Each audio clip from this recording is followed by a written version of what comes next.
So, hi everyone.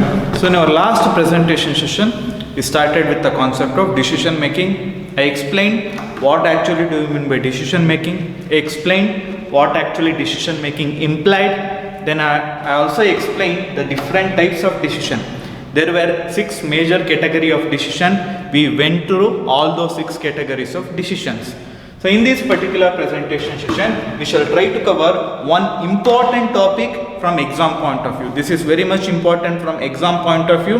This question has been asked in the previous question papers many times. So we should properly understand this particular concept. So the concept is the steps involved in decision making.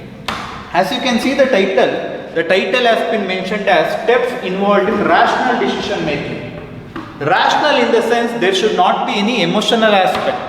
So whenever you are making a decision, you should not bring any emotional aspects to implementing a decision or taking up a decision. That's why the title has been stated, the steps involved in rational decision making. So there are 7 major steps involved in rational decision making. We shall try to understand each of the step in greater detail.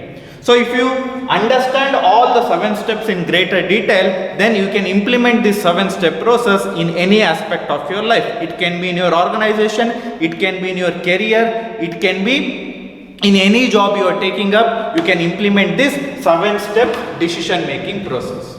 So let's try to take up each of the step one by one. The first step in decision making, that is rational decision making, is before taking up any decision or before coming up with any solution or before coming up with any decision, you should first recognize the problem. Because without properly identifying the problem, without knowing the root cause of the problem, you cannot make a correct decision. So first you need to recognize the problem. Why the problem is arising? What is the cause for the problem getting arised? There can be many causes. Some causes are from the past experience, you can conclude that there is a problem which has arisen. So because from the past experience, you can conclude there is a problem which has been arisen. And also from your competitors, you might get a problem. There will be many competitors in the industry as well as in an organization.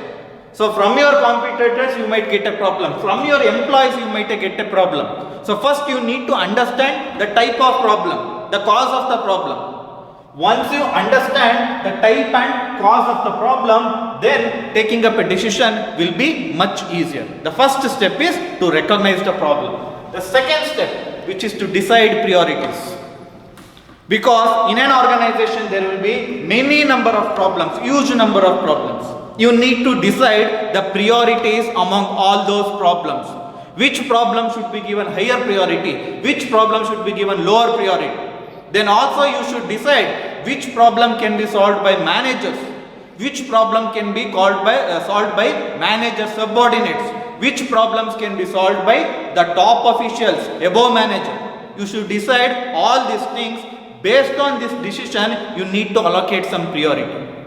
If a problem needs to be solved by the top official, then you can give top priority for that particular problem. So once you decide priority, then the problem can be given to the corresponding individual or corresponding department. So this is the second step in rational decision making. The third step in rational decision making is diagnosing the problem.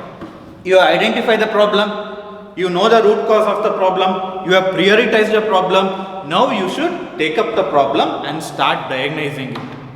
What do you mean by diagnosis? You need to do a thorough study. Why we got this particular problem? Is this problem already appeared in the past? What are all the actions which were taken up for this problem to get arised? So these are all the things you need to consider whenever you are diagnosing the problem. So you need to inspect the problem in a microscopic manner. So this is the third step. The fourth step is you need to develop the course of actions. For a single problem, I can be having many course of actions, but I need to decide what will be the appropriate course of action. So after you diagnose your problem, you need to identify what are all the different alternative courses of actions which are available to deal with that particular problem. So once you identify different course of action, then you need to measure and compare all those alternative solutions. There are many solutions, there are many alternative courses of action.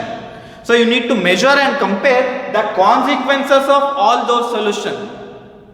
So once you measure and compare whichever the solution which is having highest quality and acceptability, that means all the stakeholders should accept a particular course of action, should accept a particular solution. So you need to select that particular course of action which has higher quality and acceptability. This is my fifth step. So far we covered 5 steps, that is recognize problem, decide priority among problem, diagnose the problem, develop alternative courses of action, measure and compare the consequences of alternative courses of action.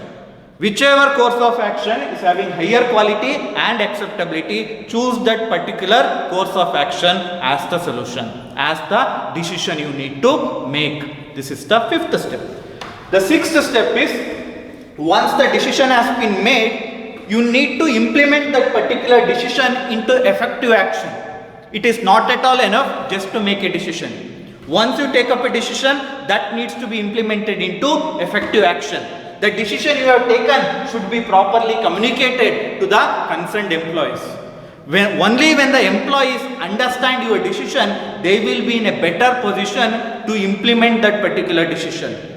So taking a decision is not enough. After taking the decision, you need to back up that particular decision with the effective action along with some follow-up action, and also that needs to be properly communicated to the concerned employees so that they can properly implement your decision with some actions. So the last step with respect to decision making is study of results. So you have taken a decision. You have implemented the decision by some action, but the result was not successful. The result of making a particular decision was not successful. In such a case, you need to study the result. You need to go back. You need to go back and analyze why my decision went wrong. There can be many reasons for your decision to go wrong. Some of the reasons are you might have made a decision because of incomplete information. Your decision might have turned into a wrong decision because of incomplete information. You might have contradicted with your employees. So your employees did not support your decision. In that case also, your decision might fail. Your decision could have failed due to some government policies. So these are all some of the reasons why your decision failed. You need to analyze those reasons. Then you need to go back to this particular fifth step. Then you need to consider the another solution. So in this way you can overcome the mistake you have made. In this way you can overcome the decision which has just failed. So these are all the 7 major steps you need to consider whenever you are making a decision. That is, first you need to diagnose the problem, decide priorities among the problem, then do a thorough study of your problem. Next, you need to develop alternative courses of action. Then you need to measure and compare the courses of action. Whichever course of action is having highest quality and acceptability, accept that particular solution. Then you need to implement your decision into effective course of action. You need to properly communicate your decision to the employees. Then you need to study the result. If the decision has failed, then you need to look into the reasons and take up a alternative solution so that you will be getting fruitful results.